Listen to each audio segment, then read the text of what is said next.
kasih dalam Tuhan, sebelum saya bertobat, saya ditanya sama kakek saya. Waktu itu kakek saya tanya sama berapa cucu, sama buyut-buyutnya. Waktu itu dia tanya gini, apa yang kalian inginkan dalam hidup ini? Cita-cita kalian itu apa? Ada yang berkata ingin jadi kapten pilot, ada yang jadi tentara, ada yang dokter. Suatu kali pas giliran saya ditanya, kamu ingin apa? Saya hanya ingin kekuatan, menemukan kekuatan yang sebenarnya. Langsung guru saya berkata sama saya, kalau kau minta kekuatan, berarti kamu yang ditakdirkan untuk menemukan kekuatan itu. Dan waktu itu guru saya berkata sama saya, kalau kamu menemukan kekuatan itu, maka kamu menemukan semuanya. Langsung dia baca mantra, tunjuk ilmu menghilang, ting menghilang, ting menghilang, ting menghilang. Dan dia berkata, inilah kekuatan yang sebenarnya. Nah setelah itu dia tunjukkan, dia ada gembok begini kan, langsung lepas semua gemboknya. Inilah kekuatan. Nah di situ saya baru mengerti bahwa kekuatan itu ada. Kalau kamu punya kekuatan, maka kamu punya semuanya. Baik nama, baik harta, baik kekuasaan, semua. Tapi kamu harus menemukan kekuatan itu. Nah setelah itu dia tunjukkan, ada batu kira-kira jarak 10 meter. Dipukul, hancur langsung. Inilah kekuatan. Saya tanya sama guru saya, guru, bagaimana supaya saya mendapat kekuatan itu? Guru saya berkata sama saya, kalau kamu yang mendapat kekuatan itu, ada harga yang harus dibayar. Kamu harus siap menderita, tersiksa, melebihi manusia normal. Dan kamu tidak siap menderita, melebihi manusia normal. Kamu tidak bisa menemukan kekuatan itu. Dan hanya ada dua pilihan kamu. Kamu lolos hidup, kamu tidak lolos mati. Itu aja jawabannya. Apa kamu siap untuk itu? Kalau kamu siap, akan kami latih. Kalau kamu tidak siap, silakan pergi. Lalu saya berkata sama guru saya ingin kekuatan itu. Sejak usia 9 tahun itulah, saya mengerti sebuah kekuatan. Di situ saya mulai belajar ilmu menghilang, ilmu kebal. Berbagai macam kekuatan mistik. Dan di situ saya menemukan bahwa kekuatan itu harus dibayar dengan harga yang mahal. Nah setelah saya bertobat, saya tidak mencari yang lain. Saya mencari satu dulu, yaitu kuasa. Apa saudara? Kerajaan Allah bicara bukan dengan makanan atau minuman, tapi kuasa.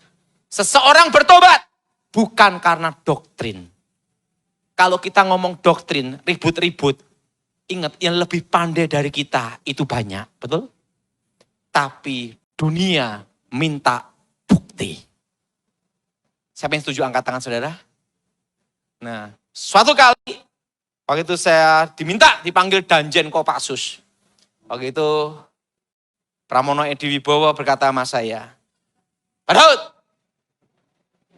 tunjukkan kekuatan itu. Tunjukkan kuasa itu, kekuatan dalam diri kamu. Kalau masalah pendeta, saya tahu banyak pendeta. Masalah ulama, saya tahu banyak ulama. Kalau masalah teori, saya tahu semua, banyak. Tapi saya memerlukan kekuatan supranatural yang sebenarnya. Bukti. Kalau pendeta-pendeta terkenal, saya kenal semua, dia bilang gitu. Saya panggil pasti datang, dia bilang gitu. Tapi saya minta, buktikan kekuatan itu ada. Dan supaya saya tahu nyata kekuatan itu ada. Setelah itu ada perintah selanjutnya. Dia bilang gitu. Apa yang ingin jenderal inginkan? Tunjukkan santet itu ada, kekuatan itu ada. Buktikan di depan saya. Ini yang susah. Kalau saya buktikan berarti saya kumat lagi. Betul? Betul? Tunjukkan ilmu santet. Tapi kalau tidak buktikan, dia berkata, mana buktinya? Kalau kita ngomong sama kopral itu paling mudah. Kita udah ngomong Danjen Kopassus, pasukan elit itu tidak mudah. Betul? Orang pinter semua. Waktu itu saya berdoa, Tuhan gimana caranya? Saya bingung. Waktu saya berdoa, ada cahaya terang.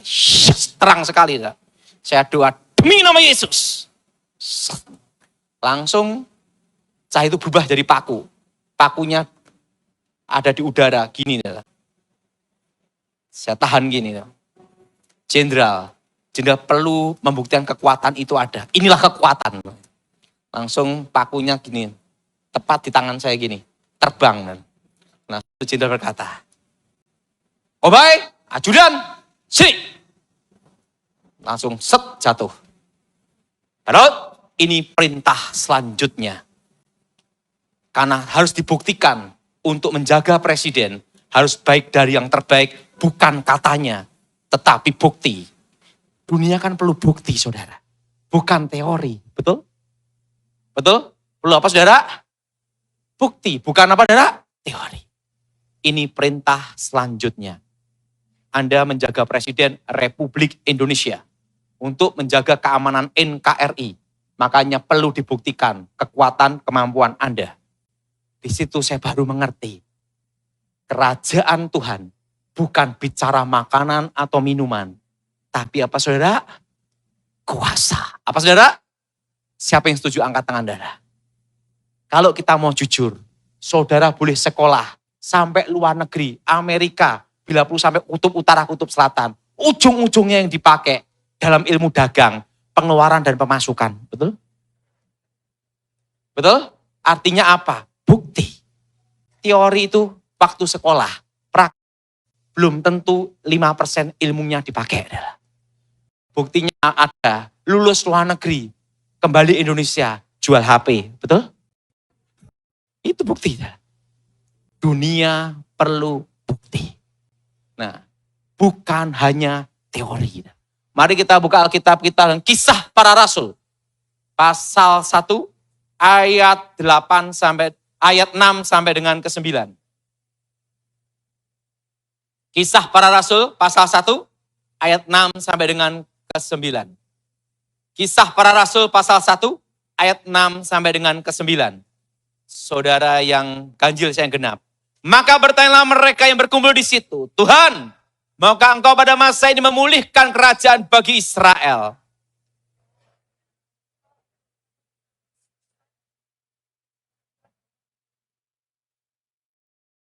Tetapi kamu menerima kuasa, Roh Kudus turun ke atas kamu, dan kamu menjadi saksiku di Yerusalem, dan seluruh Yudea, dan Samaria, dan sampai ke ujung bumi. Ayat 9 sudah baca?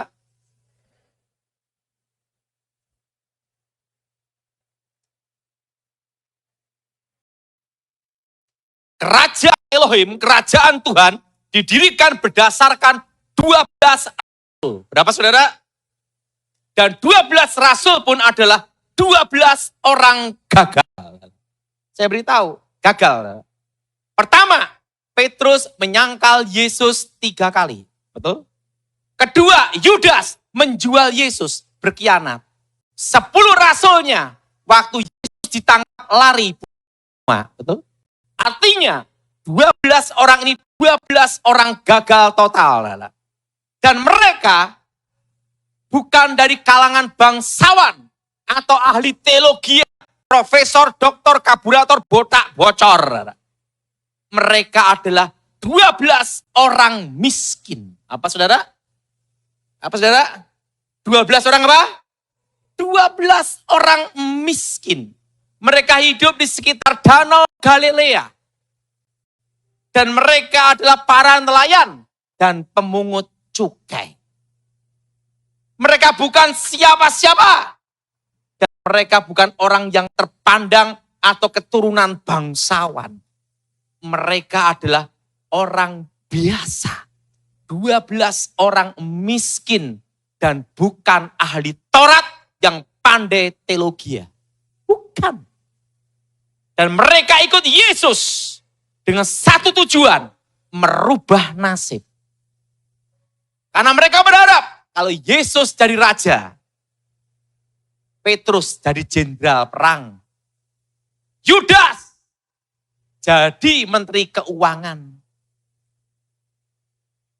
Matius jadi dirjen pajak. Ya, semua ingin punya posisi jabatan. Secara politik, secara kerajaan. Mereka ikut Yesus dengan harapan. Kalau Yesus jadi raja, maka mereka punya posisi penting dalam kerajaan. Tapi ingat, harapan mereka hilang. Waktu Yesus mati. Selesai. Pikir mereka. Saudara, kalau orang nyalonkan presiden, pendukungnya, tim suksesnya semangat. Waktu calon presidennya kalah, gagal, lemes. Betul? Betul? Lemes. Ini bukan kalah lagi, mati. Waktu Yesus mati, selesai. Tidak ada harapan. Waktu Yesus bangkit, mereka ada harapan. Kapan Yesus jadi raja? Waktu Yesus mau naik ke surga, mereka ingatkan lagi, Yesus, kapan kau memulihkan Israel? Artinya apa? Kapan kau jadi raja? Supaya kami ikut memerintah. Yesus berkata apa? Engkau tidak perlu tahu masa dan waktunya. Tapi yang perlu engkau tahu, kalau Roh Kudus turun ke atas kamu, kamu jadi saksiku. Yerusalem, Samaria, Yudea, sampai ke ujung bumi. Dan apa yang terjadi? Waktu Yesus naik ke surga, mereka melihat ke atas. Dan mereka memuji menyembah Tuhan. Pada hari Pentakosta, Roh Kudus turun. Ingat, Yudas diganti Matias. Waktu Roh Kudus turun, Petrus, seorang penakut, seorang pengecut, dipenuhi Roh Kudus. Sekali khotbah, langsung 3.000 orang bertobat. Dan Injil itu dari Yerusalem, Yudea, Samaria, sampai ke ujung dunia, ujung bumi. Mana ujung bumi? Papua, saudara. Apa saudara? Papua. Saudara, siapa yang bisa mengubah hidup mereka? Satu, kuasa. Untuk menjadi terkenal selama 1 abad, 100 tahun, itu susah. Artis secantik apapun, umur 21 jalan gini-gini. Coba usia 70, gini-gini. Selesai. Karir nama hebatnya. Secantik, seganteng apapun. Betul? Betul? Tetapi ingat, kisah 12 orang ini mengubah dunia. Bertahan sampai 2000 tahun.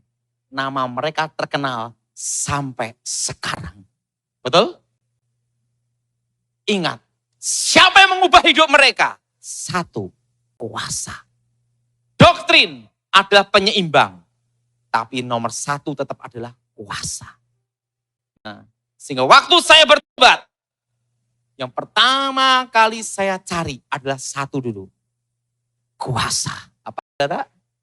Kuasa. Arti kekuatan yang sebenarnya. Banyak orang Kristen, ada yang ke gereja, hanya cari 1, doktrin. Ingat, doktrin tidak bisa mengubah hidup seseorang. Doktrin adalah pengetahuan supaya kita tidak taat. Tapi yang mengubah hidup seseorang adalah kuasa. Apa saudara?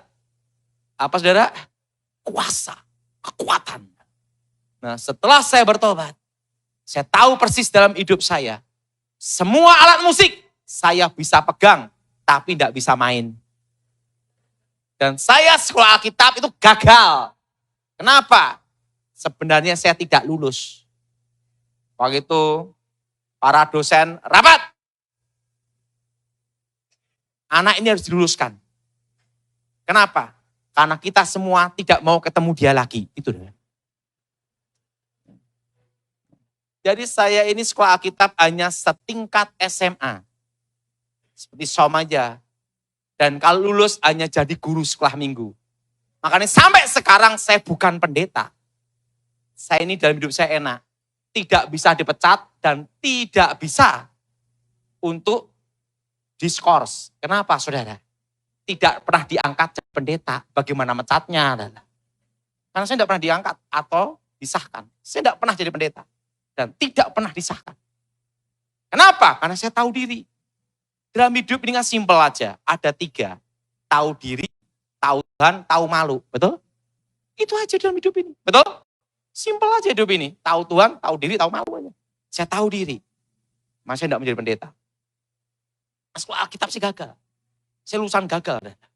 Apa yang terjadi?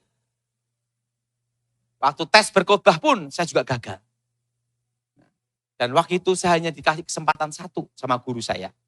Maksimal kamu jadi guru sekolah minggu. Maksimal itu. Ya saya ngomong, ya penting lulus aja dah gitu. Nah, makanya waktu saya bertobat, saya cari satu aja, kuasa. Pada hari 10 hari Pentakosta, saya nemuin pendeta, hamba Tuhan, saya ngomong tanya gini, bagaimana supaya saya dipenuhi Roh Kudus? Dan bagaimana sih kuasa di dalam kekristenan itu? Pendeta ini bukan pendeta terkenal. Dia beritahu saya satu hal. Sumber dari 9 karunia itu adalah Roh Kudus. Roh Kudus ada dalam diri kamu.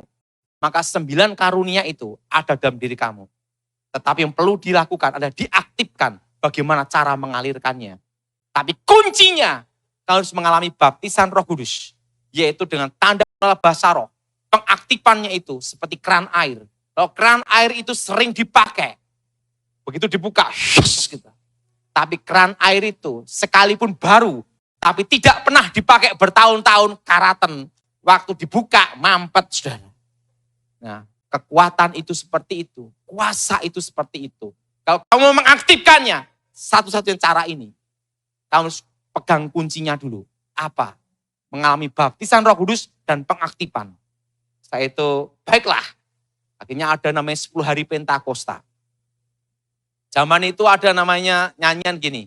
Betapa besar kasih-Mu Allahku, sehingga Kau berikan Yesus padaku, supaya aku tidak binasa. Pernah dengar, saudara? Nah, saya nyanyi lagu itu. Nah, 10 hari Pentakosta. Mereka memuji, menyembah Tuhan. Tiba-tiba ada bunyi ledakan. Duar! Langsung buka mata. Teman saya ngomong, Roh Kudus datang. Sembah lagi. Haleluya, haleluya, haleluya. Duar! 2 kali. Saya bingung. Di Alkitab itu sekali. Ini sampai 2 kali. Apa yang terjadi, saudara? Waktu itu, saya buka mata, tetangga sebelah marah-marah, lempar batu bata. Ini kalau inggep di sini ya benjut, saudara. Wah, waktu itu saya pikir, aduh. Kawan saya ngomong lagi, kamu tidak boleh putus asa. Tidak boleh putus asa. Ini 10 hari Pentakosta. Memuji, menyembah Tuhan. Ya udah, saya suruh nyanyi. Haleluya, haleluya. Saya nyanyi lagi. Tiba-tiba ada cahaya terang. Tempatnya gelap. 1 jam kok terang terus ya. Teman saya ngomong, itu kemuliaan Tuhan. Kok terang terus ya? Saya buka mata, saya lihat, enggak taunya lampu sorot. Saya berpikir, aduh, kok malah kayak gini itu. Apa yang terjadi? Suruh doa gini. Oh Yesus, lawat, haleluya, sampai ke seleo. Gimana ini dah? Mana kuasa itu? Kekuatan itu? Bagaimana pengaktifannya itu gimana? Itu apa yang terjadi, saudara? Akhirnya saya cari doa sendiri aja dah. 10 hari Pentakosta lewat. Saya nyanyi muji Tuhan, doa 3 jam, 4 jam, 5 jam, 6 jam. Setiap hari saya doa. Kenapa, saudara? Saya menemukan kuasa itu. Karena kuasa itu harus ada harga yang harus dibayar. Apa yang terjadi? Saya doa memuji Tuhan. Saya doa menyembah Tuhan. Saya menyembah Tuhan terus. Memuji menyembah Tuhan. Memuji menyembah Tuhan. Memuji menyembah Tuhan. Memuji menyembah Tuhan. Tiba-tiba ada suara. Daud, Daud, Daud. Saya buka mata. Kenapa buka mata?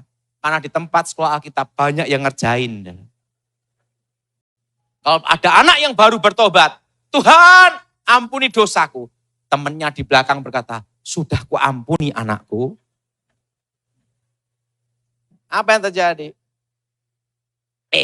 Saudara kalau ngejak saya makan, doa saya lebih cepat daripada saudara. Karena lebih pengalaman. Waktu doa makan, haleluya Yesus, hilang semua. Makanya saya doa itu cepat-cepat sampai sekarang. Pokoknya doa makan serahin saya udah. Wah, di situ saudara, Saya buka mata lagi. Tak lihat kanan kiri tidak ada orang. Waktu saya berdoa, tiba-tiba ada suara lagi. Bangkitlah berdiri. Karena jutaan manusia sudah menantimu. Ada satu kekuatan luar biasa. Tiba-tiba saya terangkat. Tangan saya gerak. Mulut saya langsung berbahasa roh. Bahasa Ibrani, bahasa Inggris, bahasa Chinese. Saudara. Padahal saya itu bahasa Inggris tidak bisa. Saudara. Bisa keluar. Kita kalau dipenuhi Roh Kudus itu sadar. Pak, kalau sadar gimana? Surupan. Waktu itu saudara, langsung saya dan disitulah saya berbahasa roh. Ingat, kunci pengaktifan kuasa adalah mengalami baptisan roh. Apa saudara? Apa saudara? Baptisan apa? Roh. Di situ langsung saya merasakan damai luar biasa, ada aliran luar biasa. Saya turun dari tempat itu, saya tanya sama pendeta ini lagi. Pak Pendeta, ada apa?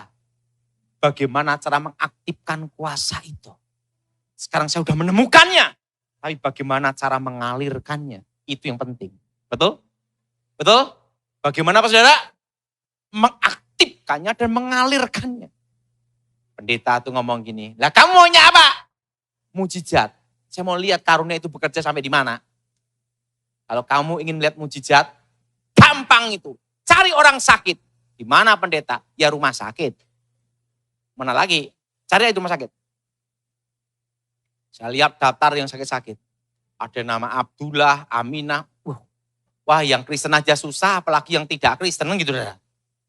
Ada yang Kristen. Saya harap dia sakit ambeien aja. Kenapa? Lebih mudah. Gitu loh. Saya datang. Bapak ini ngomong. Sakit apa Pak? Saya sakit tipes, komplikasi, kronis. Dokter berkata tidak boleh duduk atau berdiri. Kenapa? Usus rontok. Dalam hati saya, berat banget gitu. Saya doa memuji Tuhan. Saya haleluya, saya sembah Tuhan. Tiba-tiba ada suara, jelas sekali. Bangunkan dia, bangkit berdiri, jalan. Ini suara Tuhan atau bukan ya? Ini kalau bukan, habis doa masuk penjara loh, saudara. Lah orang yang mati. Waktu itu saya doa. Ini suara Tuhan atau bukan ya? Di situ saya bingung. Tapi kalau saya tidak melangkah, maka saya tidak melihat kuasa itu bekerja. Kalau saya tidak berjalan, saya tidak melihat kekuatan itu diaktifkan. Di situ saya bingung. Maju atau enggak ya. Saya bisa majulah. Bapak percaya Yesus? Percaya. Bangkit berdiri. Enggak taunya dia takut mati juga. Percaya Yesus? Udahlah saya pasrah. Pak lempar. Dia berdiri. Sembuh. Langsung dokter datang. Cek sembuh normal. Ada orang mati. Di depan saya. Saya lihat orang mati itu. Iman belum nyampe. Yang hidup aja susah, apalagi yang mati. Tapi disitulah saya lihat satu hal. Kuasa itu bekerja. Dunia perlu bukti, bukan teori. Betul? Doktrin itu menyeimbangkan supaya kita tidak sesat. Tetapi ingat, kuasa itu nomor satu. Nah, di situ saudara, baru saya mengerti cara pengaktifan karunia. Tanya sama pendeta ini lagi, bagaimana supaya karena nubuatan penglihatan bekerja? Pendeta itu ngomong, doa syafaat. Kalau ingin supaya aktif semua, ada caranya. Ngusir setan. Penglihatan, nubuatan, mujizat semua bekerja. Layanan pelepasan. Mengusir setan. Tapi ada tapinya. Proyek thank you. Maksudnya gini. Orang yang jalani pelepasan, rata-rata punya jimat, susah mati. Susah mati, kita doain. Setannya keluar, mati. Belum sempat ngasih PK. Mati. Dan rata-rata orang datang doa pelepasan, rata-rata bangkrut habis. Baru sadar setan itu jahat. Datang, bertobat. Makan aja susah, gimana kita mau terima PK-nya, betul? Waduh, ini pelayanan pelepasan proyek thank you. Saya lihat pendeta, perpuluhan, tapi banyak pendeta. Terusan, ini lagi pengajar, dapat gaji, penginjil, dapat persembahan kasih. Waktu itu yang tidak mau itu adalah pelayanan doa pelepasan pengusiran setan. Kenapa? Proyek thank you. Tak pikir ambil ini aja, enggak ada saingan. Enggak ada saingan, udah taruhan nyawa, proyek thank you, enggak ada saingan. Udah saya milih ini aja udah. Saya tanya sama pendeta, bagaimana mengaktifkan karunia ini untuk pelepasan, penglihatan, nubuatan, semua. Ada caranya. Gimana pendeta? Cari orang kerasukan. Ini yang susah. Karena nunggu setannya masuk kan. Lah kapan masuk kita enggak tahu. Pendetanya ngomong gini, kalau ada KKR doa pelepasan, kamu KKR, kamu ikut aja. Begitu ada orang kerasukan, langsung kamu datangin. Saya duduk di belakang, nunggu satu, orang kerasukan. Waktu ada yang kerasukan, langsung demi nama Yesus, saya keluar. Pertama kali saya ngelayanin, enggak lihat apa-apa, biasa. Kedua, ketiga, keempat, kelima, ke-10. Baru karunia membedakan roh itu bekerja. Tiba-tiba saya ngelihat setan-setan sekeliling, lihat jimat, lihat macam-macam. Itu baru saya mengerti. Kita harus melangkah. Apa saudara? Saudara, harus apa? Melangkah. Dan kuasa itu bukan hanya dalam pelayanan aja mengubah hidup kita. Tapi juga bisa mengubah nasib saudara. Dan memberikan masa depan. Saya orang gagal. Secara sekolah saya gagal. Suatu kali saya waktu mau diwisuda, Pendeta Amos berkata, Daud, kita sepakat kamu harus diluluskan. Tapi tidak boleh lulus sekolah tinggi teologi ya. Karena apa? Ini kamu tidak nyampe. Ya udah, saya diwisuda. Waktu diwisuda, saya harapan satu toh. Saya pulang ke rumah, kerja. Kenapa harus kerja? Karena saya tahu, saya tidak bisa jadi pendeta. Saya tidak bisa jadi pendeta, tidak bisa jadi pengajar. Saya tahu itu. Apa yang terjadi saudara? Langsung saya, pikiran saya satu. Habis wisuda, saya mau kerja. Begitu wisuda, lulus. Saya naik angkot. Kok saudara-saudara saya tidak ada yang jemput saya. Saya sampai rumah, dapat berita yang tidak baik. Sebenarnya kadang kita berkata tidak baik, tapi itu yang terbaik untuk kita. Saya datang sampai rumah. Ayah saya dipecat, adik saya dipecat, kakak saya dipecat. Rame-rame. Habis wisuda dipecat rame-rame dah. Saya bingung, nah saya mau kerja apa ini dah.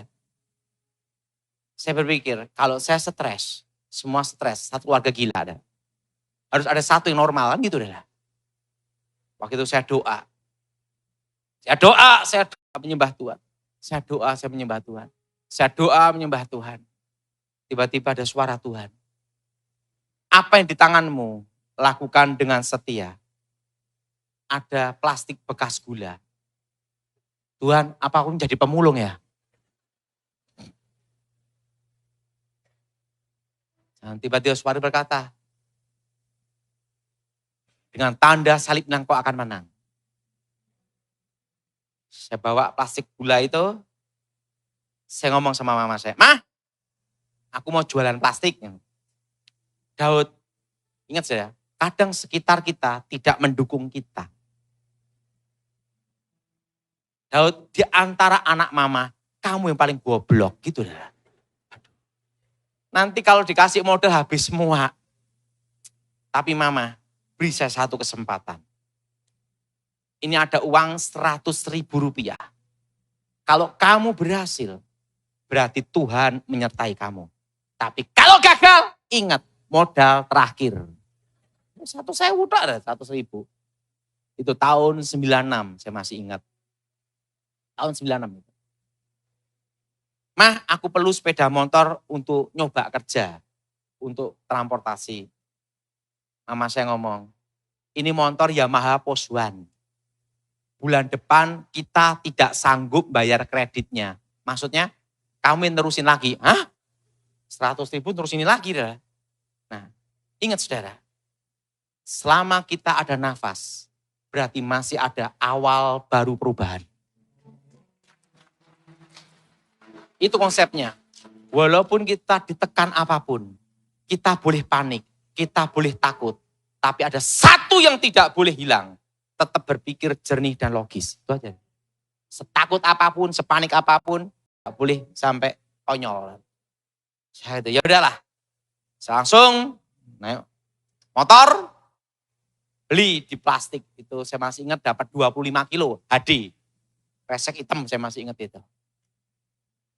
Saya berdoa sama Tuhan, Tuhan aku jual di mana, aku enggak punya pengalaman kerja gini-gini.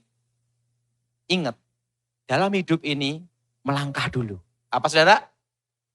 Melangkah. Saya jualan plastik ke mbok-mbok, ke simbok-simbok saudara. Sehari untung 2.000, 5.000. Di dalam hidup ini yang penting satu, tidak boleh menyerah pada keadaan. Tetap berjuang. Apa saudara? Tetap apa saudara? Tetap apa? Tetap berjuang. Tetap berjuang. Waktu itu dari omset 25 kilo, setengah kintal, 1 kintal, setengah ton, 1 ton, 2 ton, puluhan ton, sampai berdiri pabrik plastik.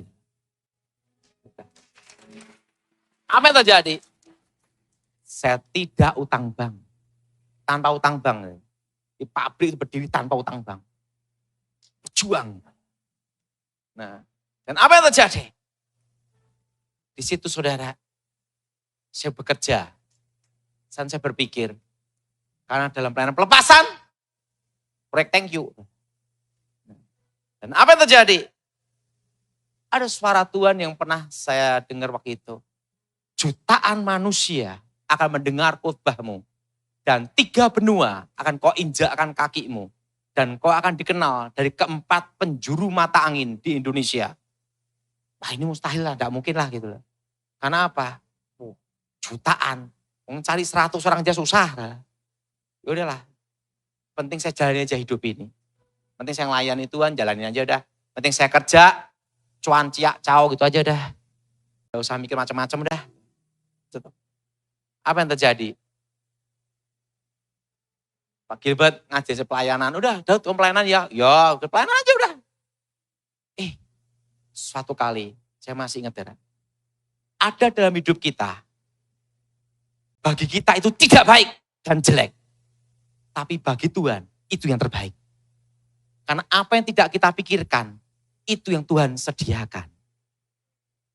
Nah, apa yang terjadi? Saya masih ingat saudara, suatu kali, saya dijebak. Makanya pengalaman ini betul-betul baik bagi saya. Saya diminta untuk doain seseorang, seorang suhu yang punya kekuatan listrik, bisa nyetrum-nyetrum gitu dah. Gitu. Nah, suatu kali saya pelayanan ke Cirebon dulu, ketemu tukang sulap. Tukang sulapnya ini mau ngerjain saya, tapi saya tahu ini pakai trik ini. Kok Daud bisa bedain antara trik dan magic asli? Oke, langsung dia ngomong sama saya. Tapi Pak Daud belum tahu toh, teknologi terbaru. Apa itu? Penghantar listrik. Apa itu? Taruh sini, dan sini. Coba Pak Daud pegang tangan saya. Setrum dah. Nanti Pak Daud lihat kalau doain orang, roboh. Roboh. Ini dukun-dukun banyak yang pesan ke saya. Bilang gitu deh. Oh gitu, iya. Penghantar listrik. Wah, enggak boleh seperti itu. Enggak boleh ngerjain orang. Itu tipu-tipu. Ini kan hanya trik aja Pak Daud. Tunjuk, saya tanya, apa kelemahannya? Penting kelemahannya, betul? Ingat, Pak Daud pakai kaos kaki yang tebal atau pakai sepatu intinya karet untuk penghambatnya tidak langsung gaya gravitasi. tidak langsung ke tanah, ke bumi. Oh, selama Pak Daud pakai alas kaki, ada penghambat listriknya ini, aman. Oh, coba sekarang Pak Daud pakai sandal. Saya strum ya. Enggak apa-apa. Oh, ini tahu alat ini. Setelah itu, saya kan diminta untuk melayani seorang suhu yang punya kekuatan listrik macam-macam. Pikiran saya itu satu, alat itu saudara. Alat itu. Iman si iman, tapi jangan konyol, goblok, betul enggak? Saya diminta doa. Saya tahu suhunya katanya macam-macam. Saya langsung pakai kaos kaki double 2. Saya double, ada. Oh, double. Wah, langsung tahu. Suhunya ini mau nyetrum saya. Enggak bisa. Kaos kaki. Ya setrum macam-macam, enggak bisa. Kaos kaki. Saya ngomong sama suhu ini. Om, kita sama-sama tahu alatnya, Om. Alatnya tahu. Waktu itu impor dari Amerika, saya tahu. Kotak segini taruh sini. Pegang gini langsung setrum. Itu kalau tusuk jarum, gini-gini, dipegang gini langsung ngalir semua ada. Tusuk jarum gini, plek-plek, tinggal setrum gini aja. Tek, nyetrum semua ada. Oh, gitu ya? Iya. Langsung, saya pulang. Waktu saya pulang, saya masih ingat itu, saya pulang, saudara. Menantunya datang.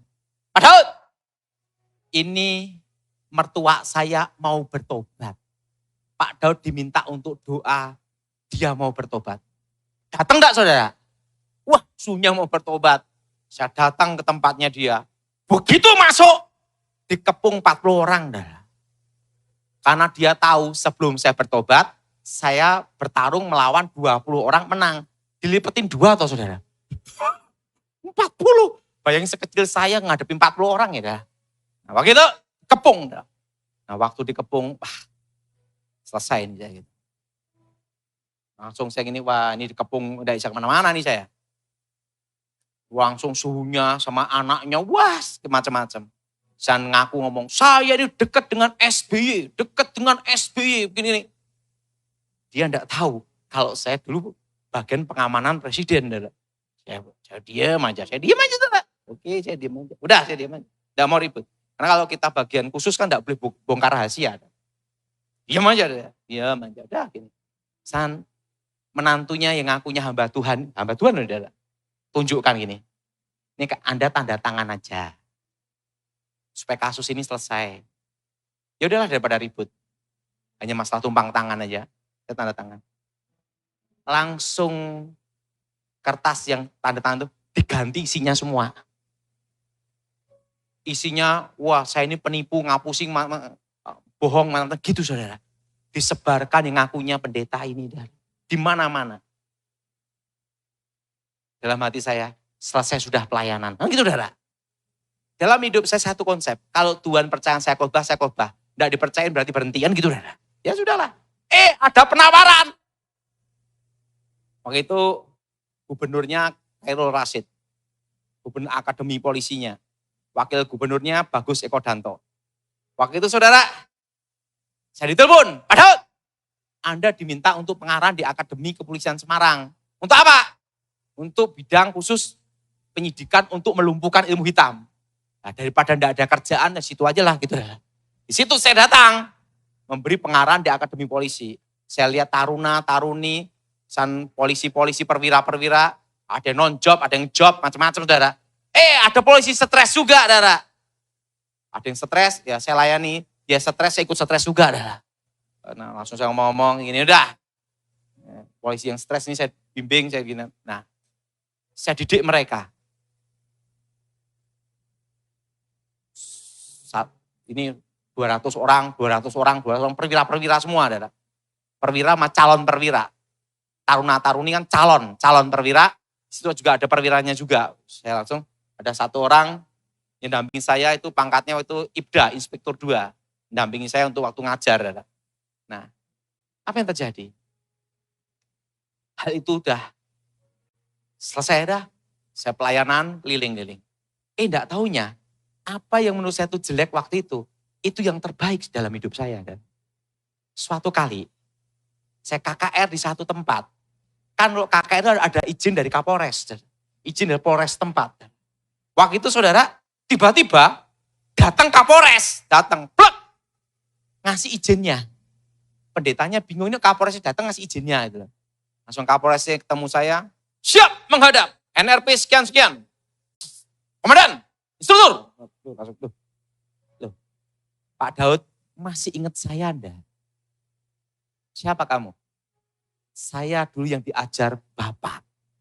Dan ilmunya Bapak sampai sekarang tetap menjadi panduan dalam tugas saya. Oh, hampir setiap kali saya di daerah-daerah, di berbagai tempat, ketemu mereka yang pernah saya didik, saudara. Di situ saya lihat, apa yang terjelek diubah Tuhan jadi yang terbaik. Maka Alkitab berkata, bahwa Dia menjawab doa kita melebihi apa yang kita doakan. Nah, suatu kali Pak Gilbert KKR dihambat, saudara.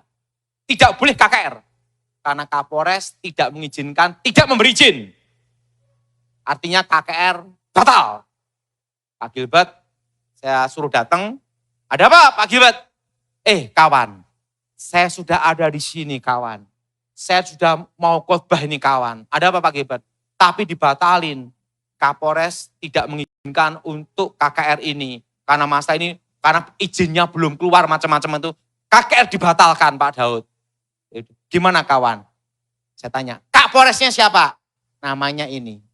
Pak pikir-pikir, dulu saya pernah didik orang waktu dia stres gitu loh. Apa ini orang? Atau yang ini, wah cobalah saya datang. Saya datang ke Polres, waktu itu saya datang ke Polres. Langsung ke tempat penjagaan. Saya mau menghadap, mau ketemu nama ini. Bapak siapa? Nggak sopan gini, panggil ini. Beritahu, panggil dia. Saya pasti dia datang ke sini. Langsung, nggak bisa, Kapolres baru meeting, nggak boleh gini. Wah, ribet juga adalah. Tiba-tiba kan jam makan, Kapolresnya keluar. Pak Daud, instruktur, nomor sekian, NRP sekian, siap menghadap. Loh, langsung semua gini semua adalah. Jaga semua gini semua adalah. Langsung gini. Ada apa Pak Daud? Ini saya punya bos. Guru saya mau khotbah. Siapa? Gilbert lumayan dong. Tapi izinnya tidak boleh sama Polres. Izin sudah keluar. Loh, keluar kapan? Ya hari ini. Saya berkata keluar. Ya ini hari ini, keluar dah. Silakan kau paham. Saya ngomong, Pak Daud. Kok Pak Daud kok kesini ngapain? Ya saya diminta Gilbert gini-gini. Langsung Kapolresnya datang, ketemu Pak Gilbert. Didoain Pak Gilbert. Pesan gini Kapolres ngomong, Pak Daud, saya masih ingat. Anda melatih, mendidik kami semua. Makasih. Saudara, kadang apa yang terjelek dalam hidup kita, diubah Tuhan menjadi yang terbaik. Amin. Amin. Jadi saudara, ada yang bertanya sama saya tentang inflasi. Saudara tahu, kita akan mengalami inflasi selama 5 tahun. Berapa tahun saudara? Selama berapa tahun saudara? 5 tahun. Dan ingat, selama 5 tahun akan inflasi. Terus ini saudara. Dan saya memberitahu pada saudara, saudara semua yang utang bank, segera dilunasin. Kalau belum bisa lunasin, jangan nambah utang, itu aja. Karena apa? Karena nanti bunga bank akan naik. Suku bunga bank, BI rate, suku bunga akan naik. Dan ingat, semua bertahan. Apa saudara? Karena corona ini akan bermutasi lagi selama 5 tahun. Dari tahun 2020. Berarti masih berapa tahun lagi saudara? Sampai berapa? 2000 berapa? 25.